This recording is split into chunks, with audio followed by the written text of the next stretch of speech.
देखें, अगर किसी के पास जो है 100 साल पुराना केवाला है, मतलब उनके पास जो केवाला है वो 100 साल पुराना है, या उसके पास 50 साल पुराना केवाला है, लेकिन जो भी है आपके पास, अगर इस दस्तावेज का, ये जो दस्तावेज है इसका नकल आप प्राप्त कर सकते हैं, मतलब ये अभी भी सरकार के रजिस्टर में मेंशन है, तो उस केस में क्या होता है कि आप इसको जो है ये साबित कर पाएंगे कि ये सही है। इसलिए कि मान लेते हैं कि ठीक है, आज इसको आप जो है मोटेशन के लिए अप्लाई कर दिए, इसके जो संपत्ति के असली मालिक हैं वो ऑब्जेक्शन लगा देंगे, तो होगा क्या, हो सकता है कि मोटेशन रिजेक्ट कर दिया जाए। तब क्या होगा कि आप इसको एक नकल प्राप्त करेंगे, ठीक है, और नकल जब प्राप्त कर लेंगे, देखें ठीक है अभी पुराना केवाला है, अभी आप नकल एक निकाल लीजिए, आपके पास ओरिजिनल निकालिए, और उस नकल के आधार पर आप जो है ऑनलाइन आप अप्लाई कीजिए और उनको दिखाइए कि ये नकल हम प्राप्त किए हैं, मेरा पुराना केवाला है, किसी कारणवश मोटेशन नहीं करवा पाए। हो सकता है कि जो अधिकारी हैं वो वेरीफाई करेंगे, अगर सही पाया जाएगा, सब कुछ सही लगेगा तो मोटेशन हो जाएगा, नहीं अगर उनको लगेगा कि इसमें अभी किसी प्रकार की त्रुटि है, मोटेशन संभव नहीं है, कुछ और इसमें जो है जो प्लॉट का मोटेशन करना है वो अभी फिलहाल विक्रेता के नाम पे मौजूद नहीं है, बहुत सारे कारण हो सकते हैं। तो उस केस में क्या होगा कि आज मान लेते हैं ये जमीन जिसका आप मोटेशन के लिए जा रहे हैं, आज उनके जो है जो नेक्स्ट जनरेशन है उनके नाम से मौजूद है, उनके नाम से जो है अलग अलग जो है मोटेशन कायम है, तो उस केस में क्या होगा कि अब तो वो मोटेशन उस पे चला गया ना, तो इस केस में यहाँ पर जो है इस सिचुएशन में हो सकता है कि आपका मोटेशन रिजेक्ट कर दिया जाए, लेकिन रिजेक्ट भी किया जाता है तो आगे आप जो है अनुमंडल या जिला स्तर पे भी मोटेशन के लिए अपील कर सकते हैं, और वो सारे सिचुएशन को देखा जाएगा कि आपका अगर केवाला सही है तो आपका मोटेशन जरूर होगा और मान होगा। लेकिन आप अगर उसका नकल प्राप्त करने में विफल, मतलब नकल मौजूद नहीं है, तो कोई भी आसानी से उसको जो है फर्जी जाली साबित जो है वो कर सकता है कि दस्तावेज का अगर रिकॉर्ड ही अवेलेबल नहीं है तो आप समझ सकते हैं कि उस दस्तावेज का कोई मान्य नहीं है। इसीलिए लोग क्या करते हैं, मोटेशन कराते हैं,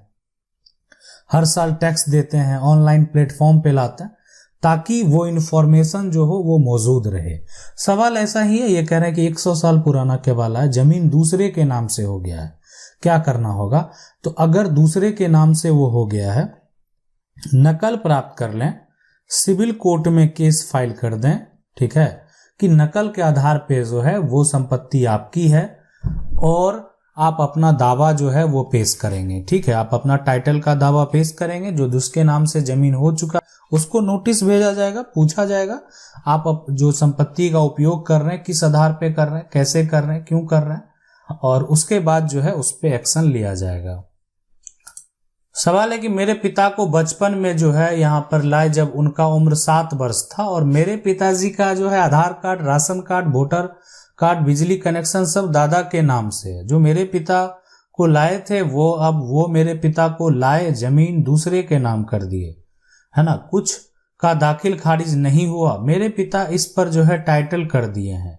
तो अगर देखें सब कुछ आपका दस्तावेज जो है यहाँ पर, है ना, दस्तावेज में अगर नाम है तो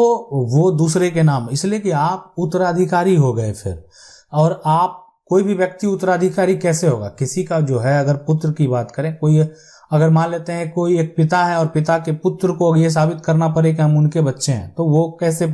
साबित करेंगे? तो वो एक पहचान पत्र होता है,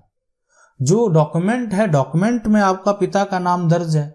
तो वही आपका एक पहचान है। अगर आपके डॉक्यूमेंट में किसी अन्य व्यक्ति का नाम दर्ज हो जाएगा तो फिर आपका पहचान ही खत्म हो जाएगा। तो इसलिए आपके पास तो ये प्रूफ है ही, तो बिल्कुल आप जो है टाइटल का दावा अगर किए हैं तो जरूर जीतेंगे, आपका जो है आपके पक्ष में फैसला जरूर होगा। अगला सवाल है, ये कह रहे हैं कि सर मेरे पापा का जो है 150 है ना का जो है यहाँ पर प्लॉट है, 5 बेटी 2 भाई है, मेरी 2 सिस्टर ने पापा के स्टाम्प पे जो है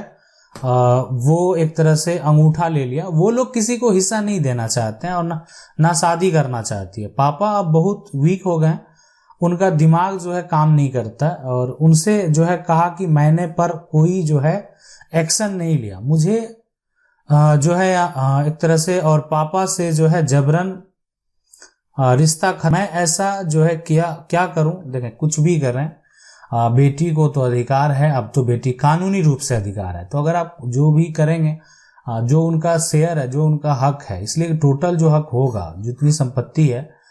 5 बेटी है तो 5, यानी अगर बात करें तो 5 बेटी का, 1 2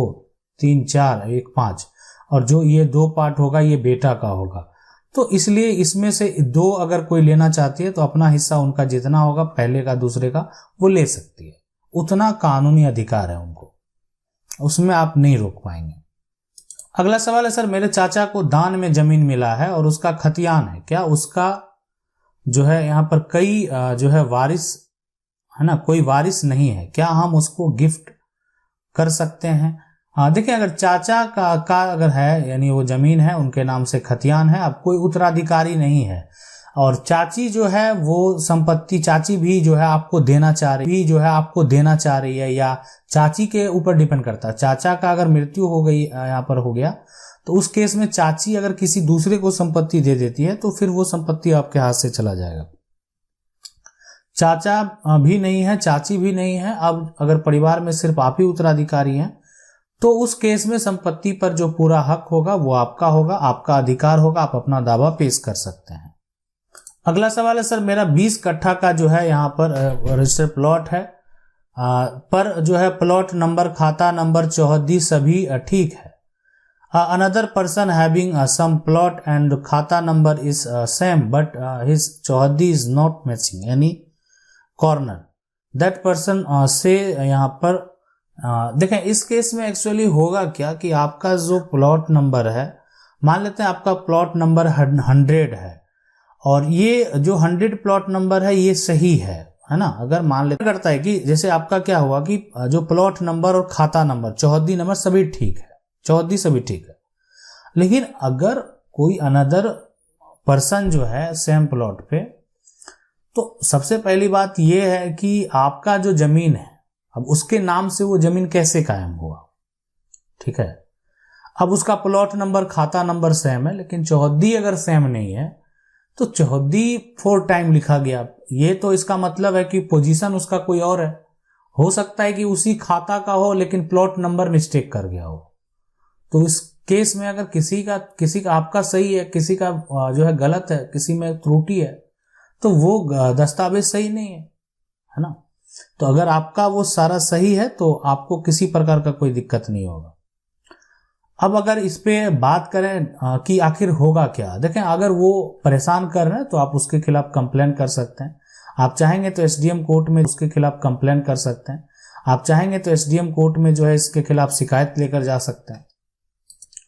अगला सवाल है कि सर मैं 40 साल से जमीन में जो है कब्जा किया हूं, अब क्या करना है मुझे, मेरे पास एग्रीमेंट पेपर है मगर जो है यहाँ पर फेल हो गया है। तो देखें अगर कब्जा जो आपका बरकरार है, यानी वो 40 साल का है, ठीक है, अब है कि अब एक तरह से आपको क्या करना चाहिए, अब आपके पास एग्रीमेंट है, तो एग्रीमेंट तो एक आधार होता ही है कि एग्रीमेंट है, लंबे समय से कब्जा है, तो यहां पर तो कोई कब्जा का एग्रीमेंट जो आपका बना होगा, जो भी कंडीशन को आप अगर फुलफिल किए होंगे, और संपत्ति का मालिक अगर संपत्ति आपके नाम से जो है रजिस्टर नहीं कर रहा है, एग्रीमेंट पुराना भी है, फेल भी हो गया, तो भी आप अपना दावा जो है वो पेश कर पाएंगे कि आपका एग्रीमेंट हुआ था, लेकिन जो एक संपत्ति के मालिक हैं उन्होंने आपकी संपत्ति को आपके नाम नहीं किया, तो एक विकल्प होता है कि आप दावा पेश कर सकते। अगला सवाल है, नमस्ते सर, मेरे नाना की 2 लड़की है, मेरी माँ छोटी है, मेरी मौसी और नाना मिलकर लगातार जमीन बेचते जा रहे हैं जिसमें हम पार्टीशन सूट किए हैं, क्या मेरी माँ को जमीन मिल सकता है? बिल्कुल मिल सकता है। पार्टीशन सूट अगर कर दिए तो जो आपका माँ का हिस्सा होगा, है ना, जो हिस्सा होगा वो तो मिलेगा ही, बिल्कुल मिलेगा। बेच भी देने के बाद रजिस्ट्री भी कर दिया गया तो भी हक मिलेगा, तो रजिस्ट्री भी टूट सकता है। तो पार्टीशन सूट इसलिए कि आपका माँ जो है उनके उत्तराधिकारी हैं, लेकिन यहां पर जो आपके नाना की संपत्ति है वो पैतृक होनी चाहिए। अगर उनका सेल्फ एक्वायर प्रॉपर्टी है, अर्जित संपत्ति है, तो उस केस में पार्टीशन सूट मान्य ही नहीं होगा। अगला सवाल है, पिता के नाम जमीन है, पिताजी के देहांत के बाद पिताजी के 2 लड़के में से बड़े भाई ने जमीन बेच दिया, 25 साल बाद अभी दाखिल खारिज के समय छोटा भाई आपत्ति दर्ज कर रहा है, इस परिस्थिति में क्या होगा? देखें अगर पिता का नाम जमीन है और पिताजी गुजरने के बाद जो है पिताजी गुजरने के बाद जो है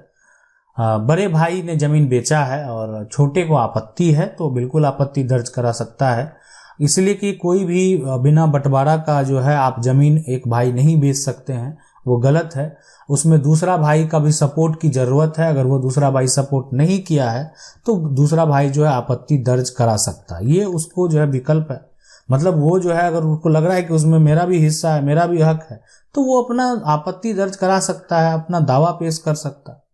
ना पूरी जमीन जो है बड़ा भाई बेच सकता है, ना पूरी जमीन छोटा भाई बेच सकता है। अगला सवाल है कि सर मैंने एक रजिस्ट्री कराई है, उसमें चौहद्दी गलत हो गया है। पहले ईस्ट फेस था, अभी वेस्ट फेस करना पड़ा, है ना, बिल्डर के वजह से, कैसे सही कराएं? ठीक है, देखें अगर आपने जो रजिस्ट्री कराई है ना, उसमें जो पोजीशन है, जो चौहद्दी है, अगर वो गलत हो चुका है, फेस जो भी है वहां पर, आप जो है उसका सुधार प्रक्रिया जो है आप करवा सकते हैं। ज़्यादा अगर समय नहीं है तो सुधार के लिए जो है आप जा सकते हैं, निबंधन कार्यालय से भी ये संभव है। लेकिन अगर मान लेते हैं लंबा समय हो गया है तो फिर आपको एक डिग्री प्राप्त करना पड़ेगा जो कि कोर्ट से होगा। तो आप सिविल कोर्ट के जो है सिविल लॉयर से संपर्क करेंगे, जरूर सुधार हो जाएगा। लेकिन अगर मान लेते हैं कि मामला आपका तुरंत का है तो फिर आप जो है निबंधन कार्यालय में संपर्क करके सुधार प्रक्रिया में जा सकते हैं। आशा करते हैं वीडियो अच्छा लगा होगा। वीडियो को लाइक जरूर कर दें। चैनल को पहली बार देख रहे हैं, सब्सक्राइब करके जो बेल आइकन है उसको जरूर दबा लें। मिलते हैं अगले वीडियो में, तब तक के लिए।